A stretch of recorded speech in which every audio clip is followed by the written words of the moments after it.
Have you noticed that even decluttering has gotten expensive? You turn on the TV or go online and see all these must-have solutions: bins, baskets, color-coded containers, storage cubes, fancy labels.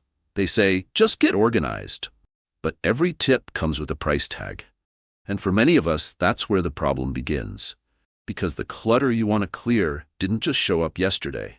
It's years in the making, years of memories, paperwork, gifts, clothing, and things we meant to get to. And now, you're told to spend money just to get it out of your way? It's frustrating. You want peace, not a new project, not another receipt. But clutter doesn't just take up space, it steals energy. You walk into the room and your eyes go straight to the pile you've been avoiding. You sit down to relax and suddenly remember the drawer you said you'd clean last week. And deep down, you might wonder, is this ever going to get better? Without help, I can't afford. That's exactly why I made this video, because I believe decluttering should never depend on your bank account. You don't need a trip to the store. You don't need to turn your home into a Pinterest photo. And you don't need to do it all in one weekend.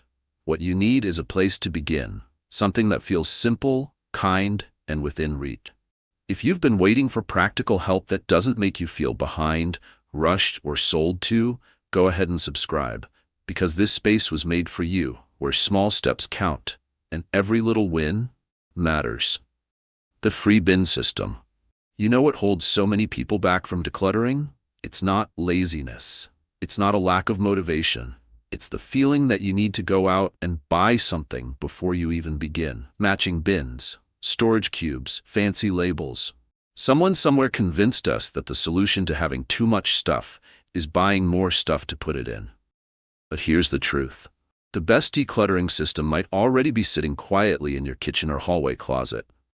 Evelyn, the woman I told you about earlier, didn't start with a trip to the store. She started with 3 containers she already had: a plastic laundry basket, an old reusable grocery tote, and a cardboard box from her last delivery. That's it. She slapped on some handwritten notes that said, "Keep, donate, and trash." And she got to work. She didn't clean out her whole house in one day. That's not the goal here. She just picked a corner, pulled out a drawer, and started dropping items into whichever bin made the most sense. It was calm. No pressure. She could pause any time. And at the end of the day, she'd take out the trash, load the donation bag into her car, and put the keep things back where they belonged. A little lighter, a little clearer. And what I love most? She used those same containers again and again. When she moved to the next room, they came with her, like helpful little sorting assistants, ready to go wherever she went. You might have exactly what you need already, too. Take a look around. Do you have a big bowl you're not using? A few canvas grocery bags? An empty Amazon box or two? Even a laundry basket you could borrow for a few hours? That's all you need. This isn't about pretty. This is about progress. And let me tell you, once you assign a job to each container, your brain starts to cooperate in a whole new way. You stop overthinking. You stop saying, "I'll decide later." Suddenly it's just, this stays, this goes, this blesses someone else. Evelyn even kept a little bag beside her recliner. She'd pick away at a drawer while watching TV, moving slowly, without stress. "That bag helped me clear more clutter than any Pinterest idea ever did," she laughed. And I'd love to know, do you have a favorite bin or bag that always seems to catch your clutter? Maybe it's that big flower print laundry basket from the 80s, or the tote you got from the grocery store that somehow holds everything under the sun. Share it in the comments. You never know. Your go-to container might be exactly what inspires someone else to get started today. Because remember, you don't need money to create space, you just need to begin. And that's exactly what we're doing. 2. The one surface rule. Let's face it, sometimes the hardest part of decluttering is just knowing where to start. You walk into a room and it's not just one thing, it's everything. Every surface has something on it. Every drawer is hiding something you forgot. And suddenly, even the thought of starting feels too big. That's where the one surface rule can change everything. It's simple, it's free, and it works, especially if you're short on energy or just feeling overwhelmed. What makes this special is you don't clean the whole room. You don't even clean a whole section. You pick one surface. That's it. Maybe it's your kitchen counter. Maybe it's the end table next to your recliner. Maybe it's your nightstand, the one that's been holding your reading glasses, a pile of old mail, 2 remote controls, and a mug from last week. You choose one surface, you clear it completely, and you do it with only what you already have. No bins, no gadgets, no shopping trip needed. You pick up each item and ask, do I use this? Does it belong here? Could someone else use it more? If it stays, you wipe the surface clean and put it back with intention. If it goes, it goes. To the trash, to the donate bag, or even just to another room where it belongs. Evelyn started with the little shelf above her washing machine. It had become a drop zone for everything from lost socks to expired coupons. It took her 15 minutes to clear it. She didn't stop there. The next day, she cleared her coffee table, one surface at a time. No pressure. The beauty of this rule is that it trains your eyes to see progress. After you've cleared one spot, you walk by it later and you feel better. You didn't fix the whole house, but that one clean, calm surface reminds you what's possible. It gives you a win. And when you're dealing with physical fatigue or emotional clutter, one win is enough to move forward. And here's a little secret. Most of us don't need more square footage. We just need less stuff on our surfaces. So if a clean dining table or a fresh bathroom counter sounds like something your soul needs, try the one surface rule today. Just one. You'll be amazed at how clearing a small area can clear a little space in your mind, too. And here's a little nudge. After you finish, stand back and take a photo. Not for social media, not to impress anyone, just for you. A quiet little reminder that you can create peace without spending a penny. If that idea speaks to you, drop a simple word of encouragement in the comments. Let's remind ourselves that progress doesn't have to be perfect to be powerful. Solution 3. Give it away box. Let's face it, clutter doesn't always pile up because we're careless. Often it builds because we're careful. Careful not to throw out something useful. Careful not to waste. Careful not to offend someone who gave us a gift we never quite liked. Over time, that caution can turn into hesitation, and that hesitation becomes a home filled with maybe later. But what if there was one tiny space in your home that allowed you to say, not later, now? And what if that space didn't cost a single penny to create? That's where the idea of a give-it-away box comes in. It's simple. Take any bag, cardboard box, laundry basket, whatever you have, and place it right near the door you use most. That box becomes the home for things you're ready to part with. Not someday. Not after you've sorted every drawer. Just as you notice them. Maybe it's a pair of shoes that pinches. A mug you never reach for. A scarf you used to love but haven't worn in years. Instead of overthinking it, just set it in the box. No ceremony. No second guessing. Just a quiet release. It's one of the gentlest ways to start letting go without being overwhelmed. One of our community members mentioned she started this system using an old woven hamper. She placed it by the hallway table and simply added to it as the week went on. She said, "It's not about cleaning. It's about clearing space for what I really use." That little shift in thinking helped her feel less guilty and more in control. And here's the best part. You don't have to drive all over town to donate. Many local organizations in the U.S., from Goodwill to community outreach centers, offer free pickup services. Some can even be scheduled online. There are also neighborhood-based Facebook groups or Buy Nothing communities where people are actively looking for gently used household items. Your clutter might just become someone else's blessing. This approach also helps avoid the trap of constantly buying storage containers. You're not creating a new system you'll forget in a month. You're making a simple pathway from your hands to the box to someone else's home. If this is making you rethink how you approach your space and you want more tips like these, hit subscribe now so you never miss one. This channel was made for people like you who want clarity, not clutter, and peace, not pressure. Solution 4. Use no-spend organizing tools. You know what gets overlooked when we talk about decluttering? The cost. Not just the emotional cost, but the literal dollars people feel pressured to spend.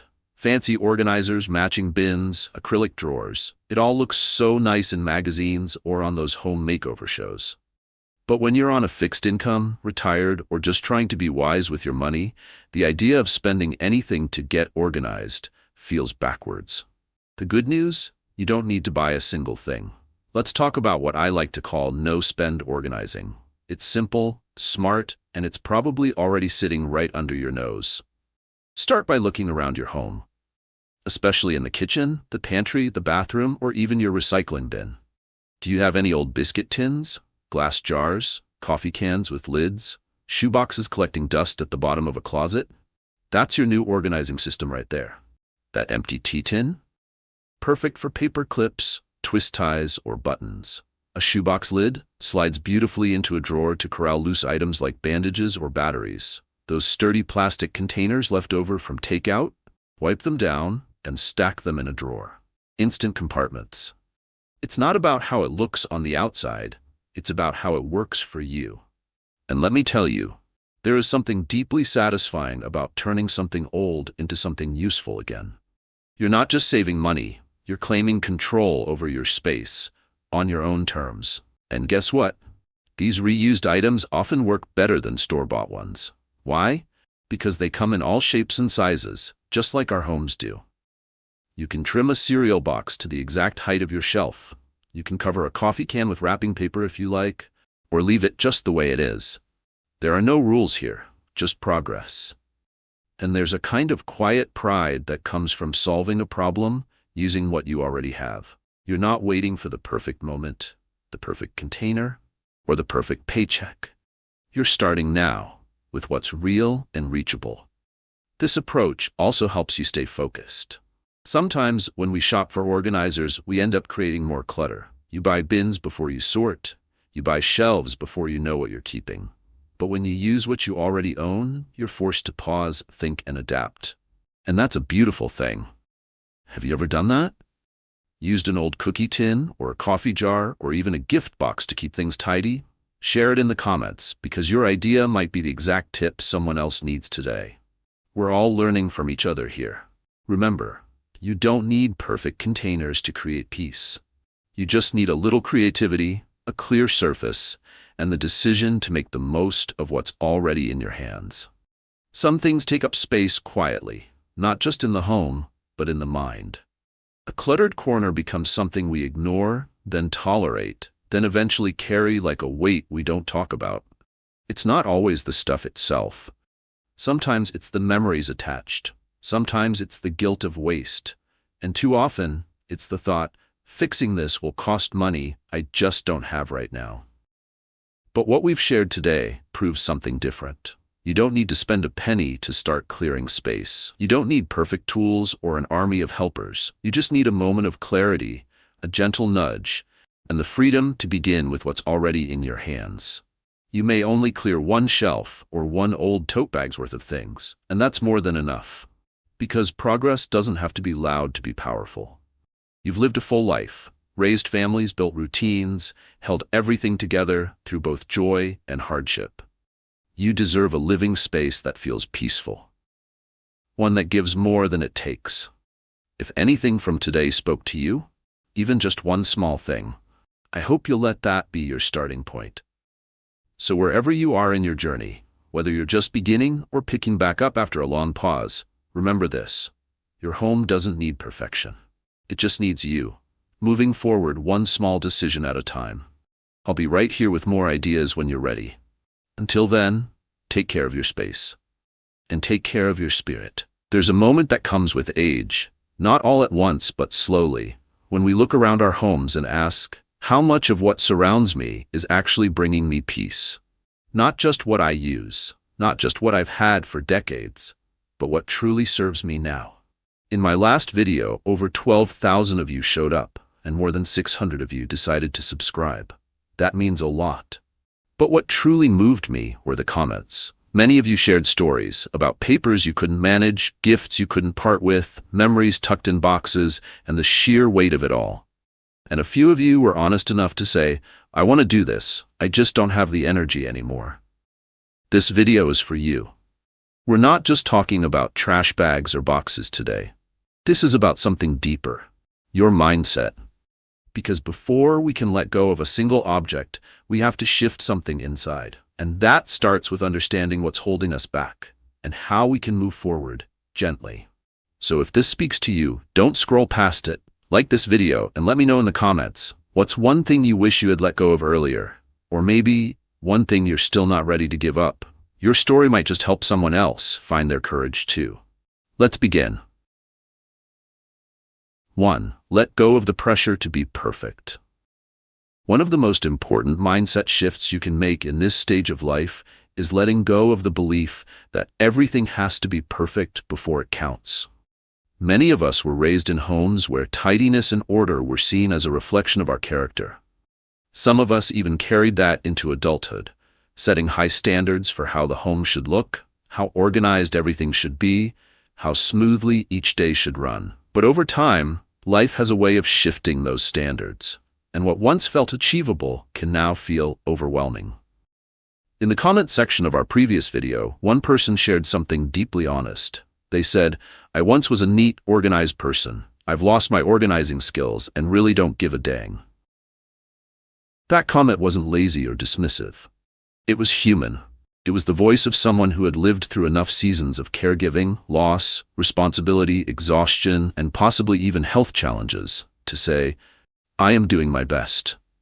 And right now, this is what that looks like." And perhaps you relate to that. Maybe you used to tackle projects with boundless energy, and now just the thought of clearing out one drawer makes you want to lie down. Or maybe your mind wants to declutter, but your body says, "Not today." That's not failure. That's real life. Another viewer wrote about how every room in their home had become a cluttered mess, not out of laziness, but because life just kept piling on. First, their son brought over boxes. Then their mother passed and her belongings ended up at their house. Then their son's workplace shut down, and more items arrived, and all of it landed on one person's shoulders. They said they could now only do about an hour of anything before their back started hurting. And they ended with something powerful. "I'm going to have to be brutal in dejunking all of this good stuff." That's what we are really up against here. Not clutter, but emotion, memories, responsibility, pain, and time. So here's a gentle reminder. You do not have to do it all today. You don't even have to do it all this month. You don't need a spotless home.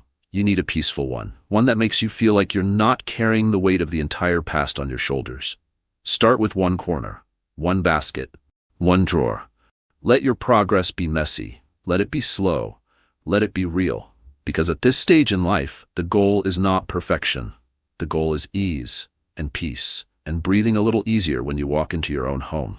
2. Create a legacy box instead of keeping everything. When it comes to decluttering sentimental items, especially gifts from loved ones or things tied to deep memories, it's never as simple as just toss it. Susan made a comment on our last video. She's struggling with what to do about gifts her daughters gave her with good intentions. She never uses those items, but the guilt of letting them go? That's the real weight. And the fear that someone might find out? That makes it even harder. Here's something you might try. Instead of feeling like you have to keep everything to honor those memories, create a legacy box. This isn't about getting rid of love. It's about preserving it in a way that makes sense for where you are now. A legacy box is a single container, small or medium, where you place the items that truly mean something to you or tell part of your story. The key is, this box has limits. That limitation forces you to ask the deeper questions. Is this item telling a story I want to pass on? Does this still reflect who I am and what I value? Would I want someone to find this and understand its meaning? Mary Casey shared how she was going through over 40 years of belongings after downsizing from a large house to a manufactured home. She found her children's old schoolwork and created folders for each of them. When she gave them those folders, her kids were touched. Not because she kept everything, but because what she chose to keep had meaning. That's the power of intentional curation. Another individual told us about going through boxes and shredding medical and legal records for family members who had long passed, and they mentioned how good it felt to finally move that energy out of their space. Because the truth is, most of us aren't just storing things, we're storing weight. Emotional weight, historical weight, family weight. But letting go doesn't mean you're erasing people or memories. It means you're choosing to protect your peace while still honoring the past. So here's the practical step. Get one box, label it something meaningful like family legacy or my story, and give yourself permission to fill it only with things that genuinely matter. If you have more than fits in the box, ask yourself, could I take a picture of this? Could I write a note about it in a journal? Could I pass it along to someone who would treasure it now, not when I'm gone? Because here's the truth. When we keep everything, we actually keep nothing in focus. But when we choose wisely, we create something future generations can actually connect with. And that honors us more than any dusty shelf ever could. Number 3, accept that not everything needs a new home. And that's okay. Someone in our community said they're surrounded by fabric scraps, stacks of paper, sentimental gifts, and things they just might need someday. And they're not alone. Many of you shared a common fear. What if I throw it away and regret it later? Or what if someone else could have used this? That feeling, the responsibility to rehome, reuse, repurpose, is deeply rooted in kindness and resourcefulness. It's also something that can quietly weigh us down. Let's talk honestly for a moment. The idea that every single item must be passed on or find a perfect new owner before we let it go, that can keep us stuck in a cycle of indecision for years. Here's a gentle shift. What if we acknowledge the love behind the gift, honored the memory, and still let the item go? Not every object needs a second chapter, and not every perfectly good item is meant to be part of your present life.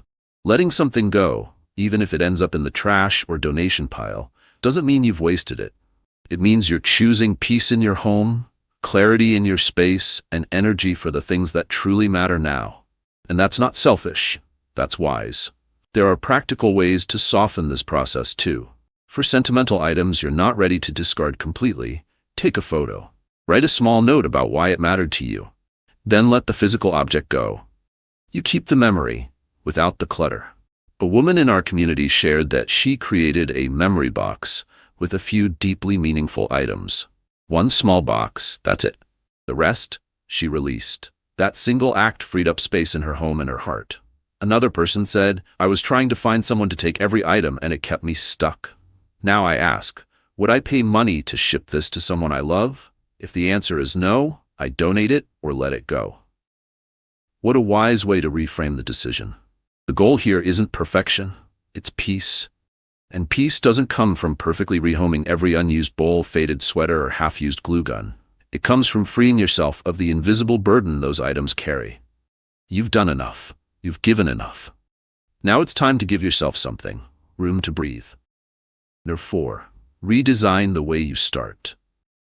For those feeling mentally overwhelmed, let's be honest, not everyone can just jump up, grab a box, and start sorting. For some of us, especially those dealing with ADHD, depression, burnout, or even long-standing grief, the very idea of starting can feel like standing at the bottom of a mountain with no path up.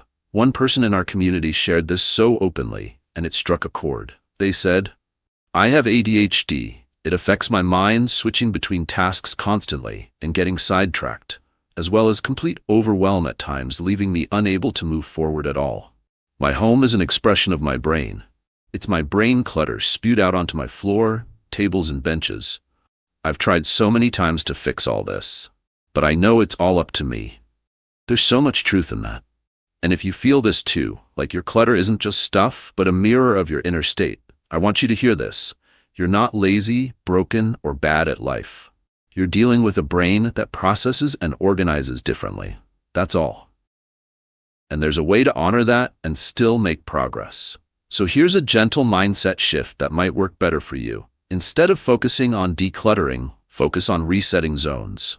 This idea isn't about cleaning your whole house. It's about finding just one surface, one corner, or even one chair that becomes your reset zone.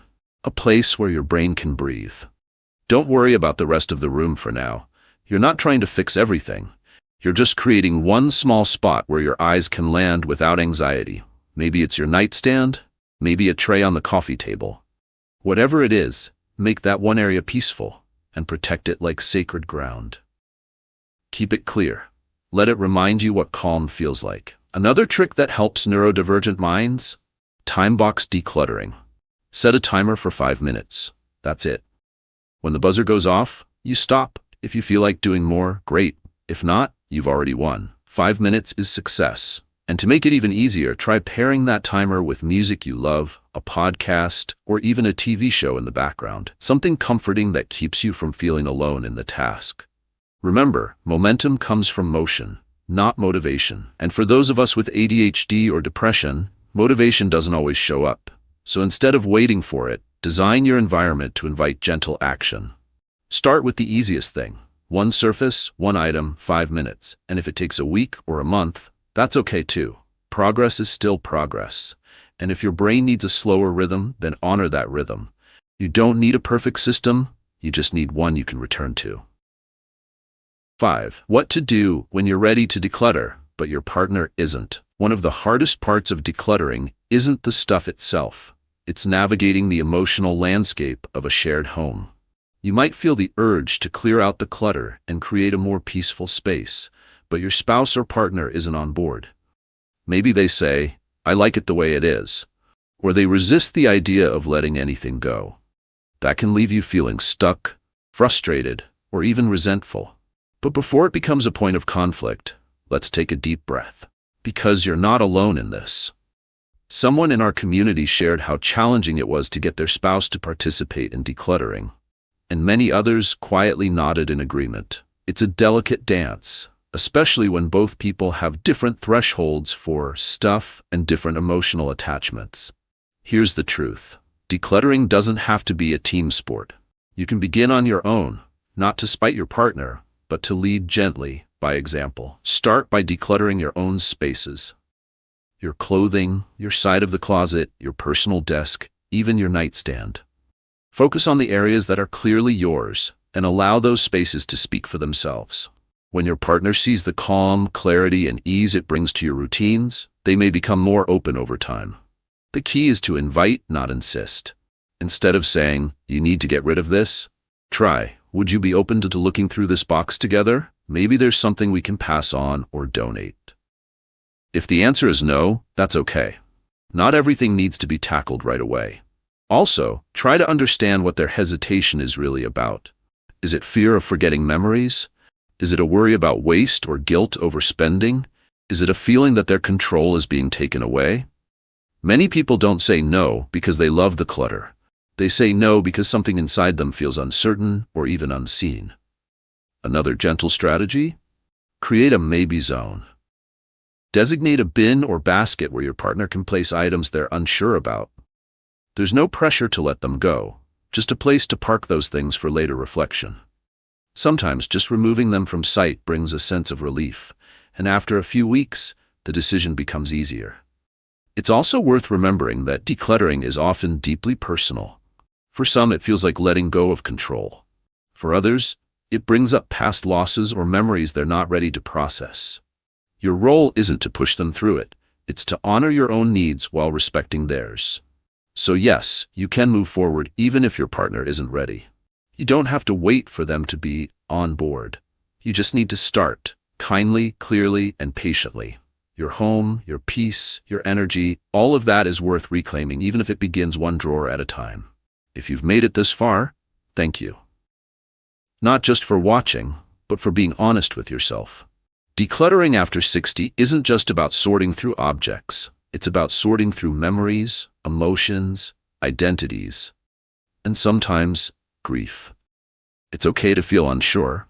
It's okay to move slowly. And it's more than okay to need encouragement. In my last video, someone in our community, I believe it was Rebecca Smithwick, shared how she was finally able to begin after watching. She didn't rush. She didn't do it all in one day, but she started. And that's what matters most. Whether you're like Diane Rogers, facing the challenge of sentimental gifts, or like Susan, feeling emotionally drained but still wanting peace, or maybe you're Marilyn Webster, quietly doing your best, one paper pile at a time, know that you're part of something bigger. You're part of a community that gets it, that sees you. That's walking this path too, at your own pace. There is no perfect way to do this. No strict timeline, no one-size-fits-all system. But there is progress, there is freedom, and there is a lighter, more peaceful life waiting. One drawer, one corner, one deep breath at a time. There comes a point when the clutter in your home isn't just about too many things. It's about how heavy everything feels. Not just in your hands, but in your body, in your chest, in your mind.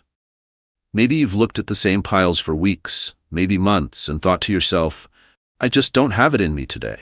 You want it gone. You wish it were easier. But the truth is, your back hurts. Your legs don't move the way they used to.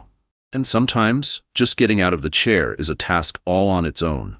You're not being dramatic. You're not making excuses. You are living in a body that's been through a lot, and it's asking you to slow down. And while the world keeps shouting messages about just get it done or no excuses, I want to say something very different to you right now. You are not lazy. You are not failing. You're tired. And your tiredness is valid. This video isn't for the people who can still run up and down stairs or move furniture without blinking. This is for those of us who move slowly now, who need to catch our breath between rooms, who still want peace in our space, but need help that actually makes sense for where we are in life today. If that sounds like you, if even a little part of you felt seen just now, go ahead and tap the like button. Not because I said something fancy or clever, but because you felt understood. That tells me this message is reaching the right hearts. And if you're comfortable, I'd love for you to share in the comments. What's one area in your home that's been weighing on you the most? Maybe it's a closet you've been avoiding, a drawer that's overflowing, or even just the kitchen counter that never seems to stay clear. Whatever it is, you're not alone in it. We talk a lot about decluttering things, but sometimes just saying it out loud is the first real step forward. And in this community, no one's here to judge. We're just here to understand and to help however we can. Tip 1. Use a decluttering tray. When your body isn't what it used to be, when every movement feels like a decision and every task feels like a stretch, it's easy for clutter to pile up, not because you don't care, but because the energy it takes to even begin feels completely out of reach. Just walking across the room, bending to reach into a cabinet, or sorting through a drawer can feel like too much. And for many of us, especially if you live alone or deal with chronic pain or limited mobility, that small mountain of stuff starts to look a lot bigger than it is. That's where something as simple as a decluttering tray can change everything. A decluttering tray isn't magic, but it makes your space work for you, not the other way around. It's just a basket, box, or tray. Anything light and easy to carry, with low sides so you can reach in comfortably. Keep it near your favorite chair, by your bedside, or wherever you spend most of your time. The goal is to create a way for clutter to come to you, so you don't have to chase it.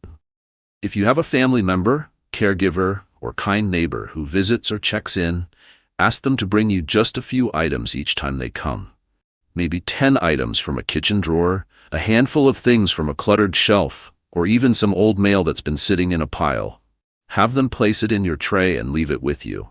From there, you can do the rest slowly, gently, and from a place of comfort. You don't have to get up, you don't have to strain, you just sit and decide. One by one, what to keep, what to toss, what to donate. There's no pressure to finish it all in one sitting. There's no scoreboard. One decision at a time is enough. And if you live alone, this tip is still for you. The key is to think small and steady. Bring the tray with you on your way to the kitchen, or when you're headed to the bathroom or answering the door. On the way back, drop just a few items into the tray. Something you walked past and no longer need. A dusty ornament, a piece of junk mail, a broken charger. Let it sit in the tray until you're ready to sort it. Some people make it a habit. One item in the morning, one at night. That's all it takes to keep moving forward without burning yourself out. The tray becomes your quiet partner. It doesn't rush you. It doesn't judge you. It simply waits until you're ready. And over time, those tiny moments add up. That tray, filled and emptied little by little, becomes a symbol of your progress. Not the kind measured in bags or bins, but the kind measured in peace. You're clearing not just your space, but your mind. You're proving to yourself that even with a tired body or aching joints or no one else around to help, you're still capable of creating change. You don't need to push harder. You don't need to prove anything. You're doing what matters, in a way that works for you. And that, in this season of life, is exactly the kind of strength that lasts. Tip 2. Declutter by category, not by room. One of the reasons clutter feels so overwhelming, especially when your body is tired or hurting, is because we've been taught to think in terms of whole rooms. I need to clean the kitchen. I have to tackle the garage. I should do something about that closet.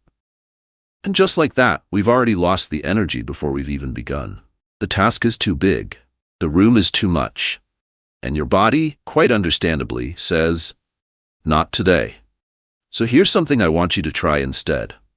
Don't declutter the room. Declutter the category. Let me explain.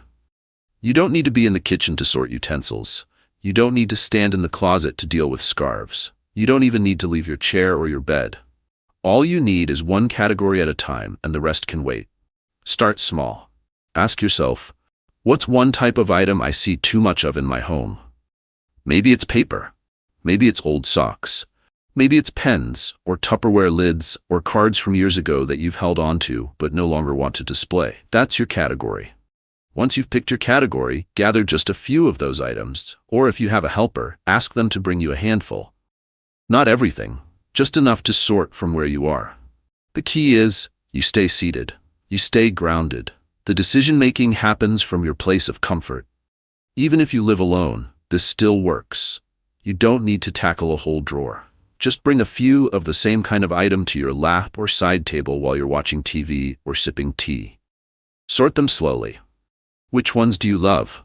Which ones do you use? Which ones are just taking up space and reminding you of old stress? You might be surprised how much easier it feels to look at 5 old receipts rather than the whole desk. Or 3 pairs of shoes rather than the whole closet floor. Categories shrink the task into something your body and your mind can handle. And here's the beautiful part. When you start decluttering by category, you stop measuring progress by square footage. You start measuring it by clarity. You no longer need a before and after photo of a room. You just need the calm that comes from knowing one corner of your life is lighter than it was yesterday. You can even make it part of your weekly rhythm. Maybe Mondays are for sorting through extra mugs. Tuesdays, a few items of jewelry. Sundays, the kitchen towels. There's no rush. The categories will wait for you. What matters is that you're choosing the pace and you're choosing what matters most. Remember this. The room may look the same for now, but if you've cleared 10 pens that don't work anymore, that's progress. If you've let go of a stack of paper you don't need, that's relief. You don't have to move from where you are to move forward. You're not cleaning the house, you're clearing your space, one category at a time. And in this season of life, that's not only enough, it's wise. Tip 3. Use a 5-minute timer. Let's be honest, sometimes the hardest part of decluttering isn't the stuff itself, it's the way it makes you feel. You sit in your chair, look at that pile in the corner, and think, I should really deal with that. But your back aches, your energy is low, and in your heart, you already know you don't have an hour or even 20 minutes in you today. That's when a simple timer can become your greatest tool. Here's how it works. Set a timer for just 5 minutes. That's it. Not 15, not 30, just 5. And for those 5 minutes, do what you can. Sort through a small tray of items, clear one drawer, recycle some old mail, or just look through a few things in your reach. When the timer rings, you stop. No guilt, no pressure to keep going. You did your part, you showed up, and that's enough. It may sound too small to matter, but it matters more than you think. Because those 5 minutes aren't just about the clutter.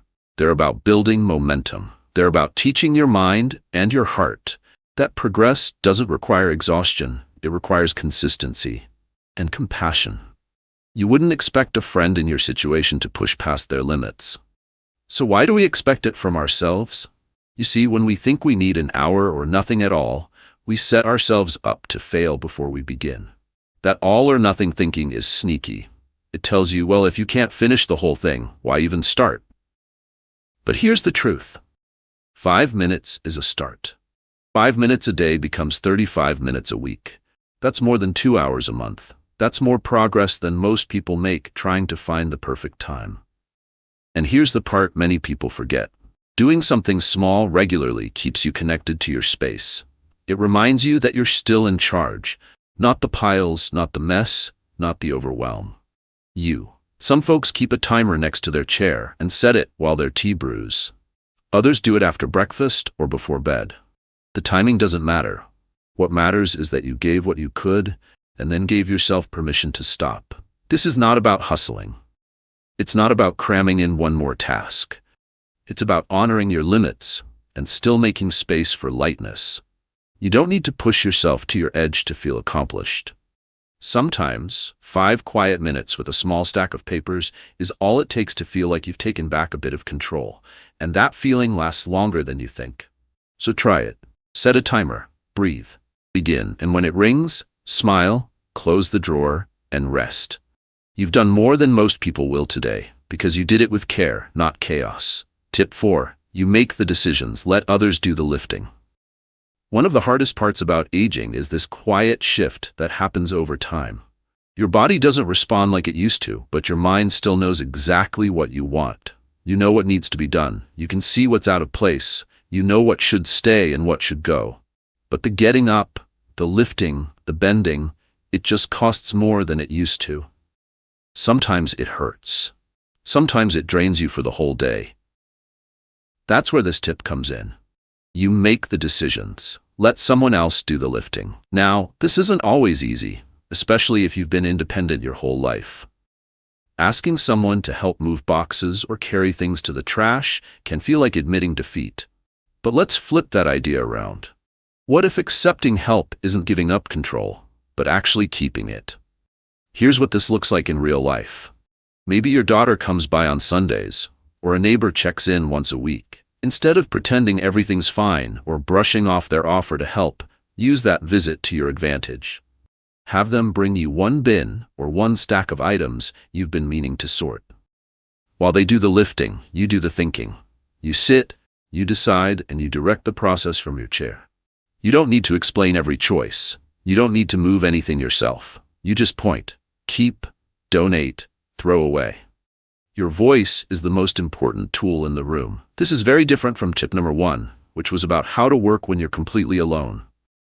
This tip is about those moments when you do have someone nearby and learning how to accept their help without surrendering your sense of authority or independence. You're not asking for pity. You're asking for partnership. There's a difference. And here's the powerful truth. Many family members and friends actually want to help. They just don't always know how. When you give them clear, simple tasks, can you lift this down for me, or can you carry this to the bin outside? They feel useful. They feel included. And you stay in the driver's seat. This protects your body from pain. It protects your energy from burnout. And most importantly, it protects your dignity. Because you're not being left out of the process. You're leading it. You're making the calls. You're shaping your space on your terms, with your wisdom guiding every step. Even if it's just a grandchild helping to move bags once a month, it matters. Even if it's a church member who volunteers to take donations for you, that's still progress, powered by you. So next time someone asks, is there anything you need help with? Don't say no just to protect your pride. Say yes to protect your peace. Let them do the lifting. You've already done the hardest part. Choosing what matters and letting go of what doesn't. You're not giving up control, you're using it wisely. Tip 5. Focus on what you can reach and let the rest go. For now. Let's be honest, sometimes the hardest part of decluttering isn't what's in front of you.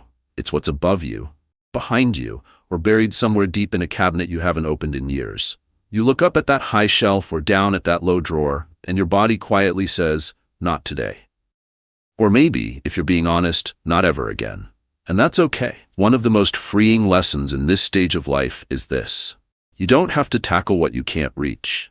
You don't owe your energy to the attic. You don't need to force yourself to clean out the back of the closet. You don't need to prove anything to anyone, including yourself. Instead, let's focus on what's right in front of you, the things you can reach comfortably, the things you use every day. The places you see the most. Start with your nightstand, your side table, the kitchen counter you lean on each morning, the basket by your chair. These small, reachable zones are not less important. They're more important because they impact your daily peace. These are the spaces your eyes land on every day. And when those areas are clear, your mind feels clearer too. This isn't about lowering your standards. It's about raising your kindness toward yourself. Because climbing to the top of a closet or crouching to sort through the floor of a cupboard isn't just difficult anymore. It's dangerous. You've earned the right to keep your feet on the ground, literally and emotionally. Here's what this looks like in practice. You're sitting at the kitchen table. You see the 3 drawers closest to you. Great, start there. You're watching TV and there's a stack of papers on the table next to your recliner. Go through those. Don't climb. Don't crawl, don't reach so far that it pulls something in your back or throws off your balance. You don't have to declutter everything to feel lighter. You just need to clear what's around you, what you can touch without strain, what you can finish without frustration. Because that's the kind of progress that sticks. And here's something else to remember. You're allowed to say, I may never get to that top shelf. You're allowed to ask someone else to handle the heavy lifting later. Or even decide that some areas just aren't worth your time anymore. That's not failure. That's wisdom. That's experience saying, I know where my energy belongs and where it doesn't. So as you look around your space, take a breath. Ask yourself, what is within reach right now that I can start with? Is it 1 drawer? 1 dish rack? 1 shelf at eye level? Let everything else be quiet for now. Because progress doesn't come from pushing harder. It comes from choosing wisely. And peace doesn't live at the top of the bookshelf. It lives in that clean table by your chair, in the drawer that opens without stress, in the corner you cleared so you could exhale again. You don't have to finish. You just have to begin, right where you are. And where you are is enough. If this video spoke to your situation, if even 1 tip felt like something you could actually try, I'd love for you to share in the comments. What's 1 small area in your home you're ready to take back? A drawer, a corner, a spot on the table, anything. And if you felt understood here, I hope you'll subscribe. This space is for people who are still trying, still caring, still making room for peace, even when it's hard. And before you go, let me say this. You are doing better than you think. You're not stuck. You're adapting. And that, my friend, is something to be proud of.